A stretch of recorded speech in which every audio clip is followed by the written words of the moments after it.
A man is known by the company his mind keeps, by Aldrich. When I first read that, I thought it meant something like, oh, you can tell the person you are by the friends you have. And if that was the case, then I would not pretty much be here if I were like my friends. But then I started thinking, it's what his mind keeps. I started thinking, maybe it's about the kind of books you read. Now, you can tell a lot about a person, about what books they read. For example, I would get along with a person who reads stuff like Gore Vidal rather than Bill O'Reilly. You know, and I think an example I could give you guys would be more relevant to you would be if you go into someone's book collection and you see Stephenie Meyer's name multiple times, you can kind of give an idea of who this person is. If you don't know, Stephenie Meyer is the author of the Twilight series. So you can tell, this person likes the main character who is completely boring and is a total blank slate to install their views on this person. So that, oh, this could be me, because there's absolutely nothing said about this character, so I want this to happen to me. So, and I started thinking of all the books that I read, and I have a lot of epic poetry. So I'm a huge fan of the Divine Comedy and John Milton's Paradise Lost. So, and those are all very religious books, as in they have to deal with heaven and hell, the fall of man, you know, Paradise Regained, as in the temptation of Christ, which really does not fit in with the person that I am, because I'm not religious. But why am I drawn to these things? It's because I enjoy the message that religion gives.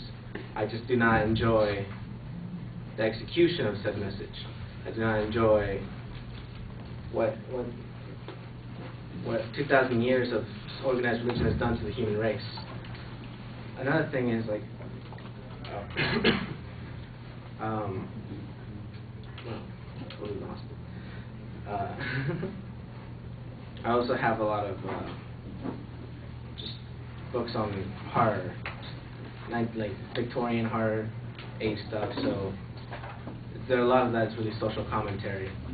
So you can take such as Frankenstein, as this guy creates a monster that ruins his life, or hey, you know what, we're playing with science, and at the time that was a big deal, the fear of science, and if we keep on doing this, we will destroy ourselves. And look what it has come to now. We have nuclear stockpiles that can kill the world population 1,000 times over, and things like that. I also enjoy a lot of just little gothic love stories, what have you. It's the romanticism.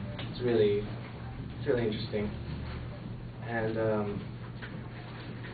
the idea of romanticizing love and death, because in reality it's really too harsh to actually deal with it on its actual terms.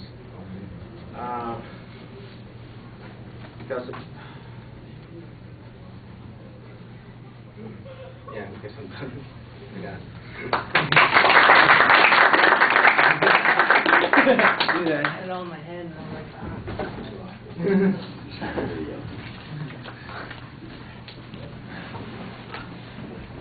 Oh, I know. Am I right? Sorry, you should have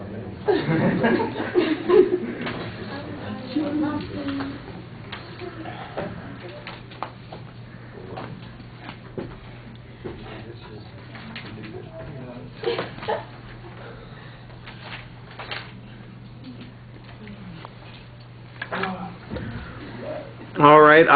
I think using the quote as your attention device is a little bit awkward, but I like the interpretation that you have and the explanation of how you decided to proceed with the topic. There's not really a setup of what the content is. You just dive in giving us your illustrations. You've got some good illustrations that you're using. You develop them pretty nicely, but you start wandering around on the topic and you're just being led by the previous idea that you had to the next idea without really having, it doesn't seem like much of a plan. And I think that undermines the structure a bit. On the presentation issues, your voice projects pretty well. There's pretty good variety there. I didn't notice a lot of hesitations or difficulties in getting through the material. Your gestures are a little problematic. You're tugging on your pants at the beginning of the speech. You got your hand in your pocket, your hands on your hips. You're never quite sure where you're going to be putting your hands. There are a few places where there's some good indicators, but that's the one place where I think any anxiety comes out. You're animated while you're speaking, but you do have a tendency to look down a little bit. The audience contact's okay, but you really do seem a lot more introverted than a speaker, and I think you need to step up a little bit. You are locked into the one position the whole time you're speaking, and that does look a little awkward. This is a big room. You're in one particular spot, and you never move from that spot, and that seems a little awkward. At the end of the speech, it sounded like you had some good ideas, but you couldn't quite figure out a good way to summarize and exit, and you just kind of finished, and I didn't think that gave as good an impression at the end of the speech as you had for the rest of the speech. All right, thank you.